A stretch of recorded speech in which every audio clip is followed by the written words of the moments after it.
Segala sesuatu yang kita miliki lebih, kita bagi. Jangan kasih yang terjelek, kasih yang terbaik. Ada sesuatu yang lebih. Jadi melakukan lebih dari yang diminta.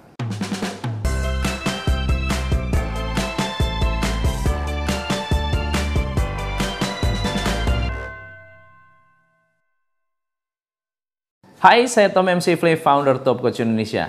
Ada satu pengalaman yang cukup menarik yang saya ingin bagikan hari ini berkaitan dengan sedekah.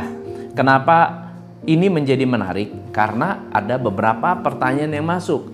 Coach, saya sudah memberi tapi kenapa kok rasanya nggak ada timbal balik? Kenapa saya sudah bersedekah habis-habisan tetapi hidup saya tambah miskin? Saya ingin mengatakan bahwa saya tidak bisa menjawab pertanyaan tersebut karena saya tidak mengenal teman-teman sekalian yang mengalami. Yang saya tahu dan saya alami adalah saya bersedekah tapi ternyata hasilnya luar biasa. Nah, saya hari ini ingin berbagi tentang 8 aturan dalam bersedekah.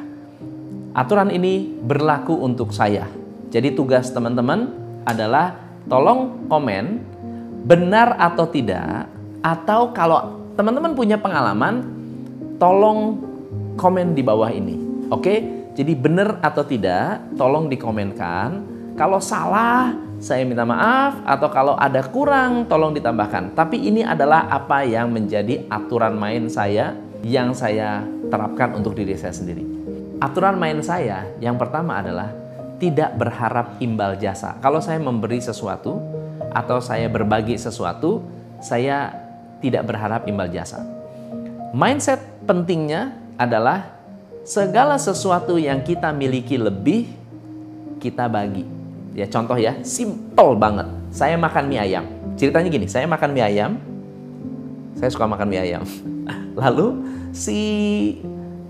karena saya sering makan di situ, tukang mie ayam ini kalau kasih pangsit nggak pernah ngasih satu. Kadang-kadang ngasih lebih dari satu. Nah, setiap kali saya dapat lebih, ada orang yang makan, siapapun yang makan, saya bagi. Pak, mau pangsitnya nggak? Saya punya lebih. Jadi, bangun pertemanan juga. Ada yang terima, ada yang nggak. Atau kalau saya makan sama temen, saya bilang, saya punya pangsit lebih. Lu mau nggak? Jadi, ada kelebihan. Karena mentor saya bilang begini, kalau kamu dikasih sesuatu yang lebih, itu artinya sinyal. Sinyal dari Tuhan bahwa kamu dapat kesempatan untuk berbagi. Itu opportunity. Bukan dimakan sendiri. Bukan tujuannya buat kamu semua. Enggak. Kesempatan buat kamu kasih lebih. Yang kedua adalah berbagi tidak selalu berupa uang. Bisa juga berupa buah. Bisa berupa makanan, bisa berupa tenaga. Pokoknya apa yang lebih kita miliki, saya bagi. Saya punya kelebihan ilmu, saya bagi. Saya punya kelebihan tenaga, saya bagi. Saya punya kelebihan waktu, saya bagi. Ya. Yang ketiga, melakukan lebih dari yang diminta. Coba bayangin, Anda bekerja, lalu kemudian perusahaan tidak mengharapkan Anda bekerja lebih. Tapi Anda bilang, saya bisa bekerja lebih tanpa diminta. Perusahaan akan bilang apa? Kamu hebat. Akan selalu diingat. Akan selalu diingat bahwa ini orang selalu memberi lebih. Ya. Sama dengan customer. Saya selalu mengatakan, kalau saya bisa memberikan satu hal lebih aja, pasti akan ada kepuasan berbeda. Ya, kita dapat kepuasan berbeda. Contoh sederhana. Kalau customer minta invoice, Pak, saya minta invoice. Oke, setiap kali minta invoice, kalau saya kirim sesuatu, saya mikir, ada nggak yang bisa saya kasih ke customer ini? Mungkin stiker, mungkin brosur. Biasanya kita suka bawa dapat oleh-oleh dodol, dapat apa? Saya selalu selipin sesuatu lebih. Permen, apapun itu.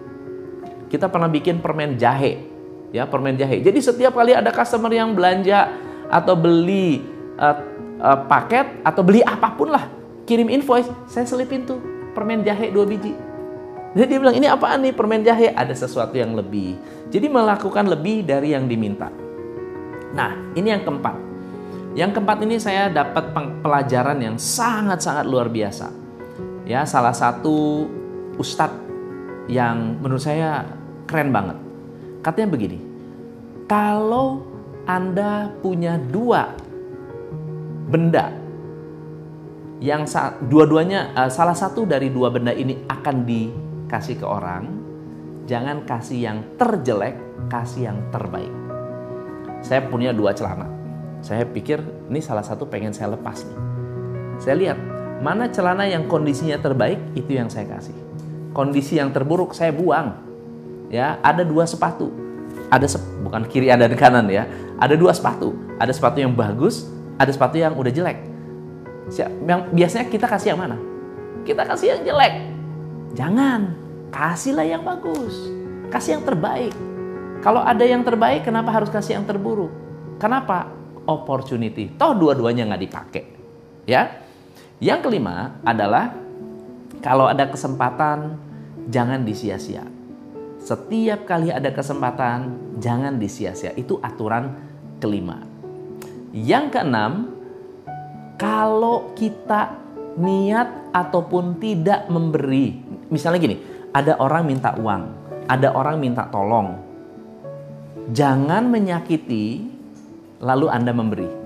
Kan banyak kan begini, kamu nih minta terus, dasar gak mau kerja, memang nih males. Ngasih itu udah gak enak rasanya. Jadi siapapun yang kita bantu, ya jangan nyakitin lah. Jangan menyakiti orang yang kita beri. Nah itu, jangan, gak usah. Kalau memang ingin ngasih, ya ngasih. Kalau gak bisa ngasih, ya jangan nyakitin. Gitu. Yang ketujuh adalah diem-diem lebih baik daripada buka-bukaan. Jadi kalau memberi sesuatu yang gak usah di-sharing lah, gak usah difoto, habis berbagi, habis apa, gak perlu. Rahasia lebih asik daripada kalau kita buka. Jadi kalau bisa gak usah ada yang tahu. Misalnya mau berbagi kemana, ya gak usah diumumin lah, gitu ya. Dan yang terakhir adalah, yang kedelapan adalah memberi kepada orang yang akan mensyukuri nikmat. Kalau Anda memberi orang yang tidak akan mensyukuri, lebih baik nggak usah dikasih. Jadi banyak orang terbalik nih. Ada orang kaya dibawain makanan. Karena membangun relationship itu namanya bukan berbagi, karena belum tentu disyukuri. Tetapi ada orang yang tinggalnya di gerobak, lalu kemudian kita berikan makanan yang enak, orang itu akan sangat-sangat mensyukuri. Ya, diberi beras, diberi makanan, atau diberi uang, mereka akan sangat-sangat mensyukuri nikmat. So jadi teman-teman, 8 poin ini adalah 8 poin yang berharga yang ketika saya melakukan, meskipun saya pun masih sering diingatkan untuk melakukan hal-hal ini, tetapi saya juga ingin dengar dari teman-teman apa keajaiban-keajaiban yang pernah teman-teman rasakan, lalu kemudian apa yang menjadi aturan teman-teman dalam berbagi atau dalam bersedekah. Saya Tom MC Flay. Jangan lupa sharing ke semua grup teman-teman di luar sana. Salam pencerahan.